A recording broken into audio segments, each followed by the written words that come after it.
കേരളത്തിന്റെ മലയാളികളുടെ ഒരു പ്രാർത്ഥന ആവണി ആശുപത്രി വിട്ടിരിക്കുന്നു. PPS ലേക്ക് ഷോർ ആശുപത്രി സ്നേഹനിർഭരമായ ഒരു യാത്രയപ്പാണ് ആവണിക്കായിട്ട് ഒരുക്കിയത്. നമുക്കറിയാം, വിവാഹ ദിവസം മേക്കപ്പ് ഇടാനായിട്ട് കുമരകത്തേക്ക് യാത്ര ചെയ്യുന്നതിനിടയിൽ ആവണിയുടെ കാറ് അപകടത്തിൽപ്പെടുകയും നട്ടലിന് ഗുരുതരമായിട്ട് പരിക്കേൽക്കുകയും ചെയ്തതാണ്. രണ്ട് കാലുകളും ചലിപ്പിക്കാൻ കഴിയാത്ത ഒരവസ്ഥയിൽ അദ്ദേഹത്തെ വിവാഹത്തിൽ അങ്ങനെ കിടക്കുമ്പോൾ ആവണിയെ വിവാഹം കഴിക്കാനായിട്ടിരിക്കുന്ന ഷാരോൺ ആ മുഹൂർത്തത്തിൽ തന്നെ അത്യാഹിത വിഭാഗത്തിൽ വെച്ച് ആവണിയെ താലി ചാർത്തിയതൊക്കെ നമ്മൾ കണ്ടതാണ്. മലയാളികൾ ഒന്നടങ്കം, എന്തിന് മലയാളികൾ മാത്രമല്ല, അന്യ സംസ്ഥാനങ്ങളിൽ നിന്നുള്ളവർ പോലും പ്രാർത്ഥനയും സോഷ്യൽ മീഡിയയിൽ കമന്റ് ഇടുകയും ഒക്കെ ആയിരുന്നു. ആവണി എത്രയും പെട്ടെന്ന് തിരിച്ചു വരട്ടെ എന്നൊക്കെ പറഞ്ഞിട്ട്. എന്തായാലും ആവണി ഏറെ സന്തോഷവതിയായിട്ട് ആശുപത്രി വിട്ടിരിക്കുന്നു. അധികം താമസിയാതെ ആവണി നടന്നു തുടങ്ങുമെന്നാണ് പ്രതീക്ഷിക്കുന്നത്. എല്ലാവർക്കും നന്ദി പറയുകയാണ് ആവണിയും ഷാരോണും. എനിക്കറിയാം, എന്നെ ഒരുപാട് പേര് എനിക്ക് വേണ്ടി പ്രാർത്ഥിച്ചിട്ടുണ്ടെന്ന് അറിയാം.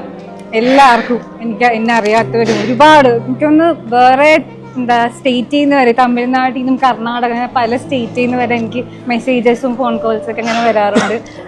ഒരുപാട് താങ്ക്സ്. ഒരുപാട് ഒരുപാട് എന്റെ രണ്ട് ഫാമിലിയുടെയും പേരിലും ഒരുപാട് താങ്ക്സ്. അതെ, നമ്മൾ പ്രതീക്ഷിക്കാത്ത രീതിയിലുള്ള ഒരു ഇതായിരുന്നു. ഞാൻ 2 ദിവസം കഴിഞ്ഞിട്ട് ഇതേപോലെ മീഡിയയിലേക്ക് ഇങ്ങനെ ആയി എന്നൊക്കെ അറിഞ്ഞതും ഞാൻ പിന്നെയാണ് യൂട്യൂബ് മറ്റേ സോഷ്യൽ മീഡിയസ് കണ്ടപ്പോഴും ഇത്രയൊക്കെ ആയിട്ടുണ്ടോ എന്ന് ഞാൻ വിചാരിച്ചത്. തീർച്ചയായിട്ടും ഇവിടെ സർവീസ് ആണെങ്കിലും എല്ലാം ലേക്ക് ഷോർ ഹോസ്പിറ്റലിന് എന്റെ ഒരു ലൈഫ് എന്തായാലും ഇപ്പൊ ഇവിടെയാണ്. Big thanks. Thank you so much for your prayers. എല്ലാവരുടെയും സ്നേഹത്തിനും പ്രാർത്ഥനയ്ക്കും എല്ലാം താങ്ക്സ് ഉണ്ട്. എസ്പെഷ്യലി ഹോസ്പിറ്റലിലെ ഓരോ ഡിപ്പാർട്ട്മെന്റിലുള്ള സ്റ്റാഫും ഞങ്ങൾക്ക് വന്ന സപ്പോർട്ട് വളരെ വിലമതിക്കാത്തതാണ്. അതുപോലെ തന്നെ സാറ്.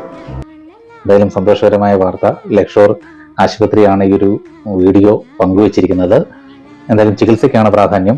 എത്രയും പെട്ടെന്ന് നടന്നു തുടങ്ങിയതിനു ശേഷം ചെറിയൊരു ഫംഗ്ഷനൊക്കെ വീണ്ടും ഒരുക്കാനാണ് ഷാരോണിന്റെയും ആവണിയുടെയും കുടുംബാംഗങ്ങളുടെയൊക്കെ തീരുമാനം.